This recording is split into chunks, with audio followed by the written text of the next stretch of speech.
ఇంతకీ ఏం చేస్తున్నారు ఈ రోజు? నేను బేబీ కార్న్ తో మసాలా బజ్జీ. Baby corn masala bajji. అవునండి. Okay. Baby corn masala bajji తయారు చేయడానికి కావాల్సిన పదార్థాలు ఏంటో ఇప్పుడు చూద్దాం. బేబీ కార్న్ 1/2 కిలో, శనగపిండి 1 కప్పు, వేయించిన వేరుశెనగ గుళ్ళు 1/2 కప్పు, పచ్చిమిరపకాయలు 6, వంట సోడా చిటికెడు, చింతపండు కొద్దిగా, పుదీనా కొద్దిగా, ఉప్పు తగినంత, నూనె డీప్ ఫ్రై కి సరిపడా. అంజనీ గారు స్టార్ట్ చేద్దామా? స్టార్ట్ చేద్దామండి. టైం స్టార్ట్ చేసేనా? Okay, start. ఫస్ట్ ఆయిల్ వేసుకుందాం.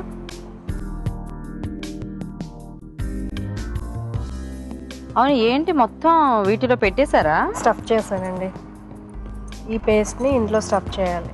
ఏంటి ఈ పేస్ట్? పచ్చిమిరపకాయలు, పల్లీలు, చింతపండు, ఉప్పు, పుదీనా ఈ 5 కలిపి పేస్ట్ చేశాను.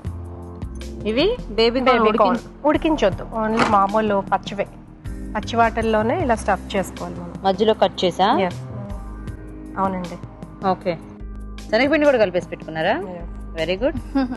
టైం ఎక్కువ ఇవ్వట్లేదనే. ఓకే, సో ఈ శనగపిండి ఉప్పు వేసారా? ఉప్పు, కొంచెం వంట సోడా, కొంచెం ఉప్పు, వంట సోడా. Okay okay. కాగిందండి.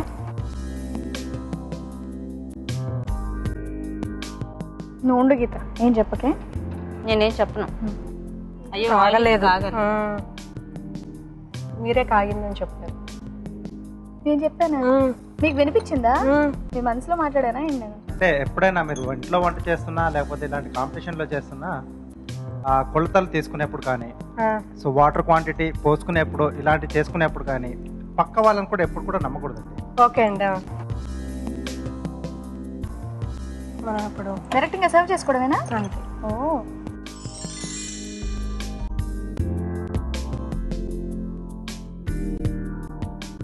ఓకేనా?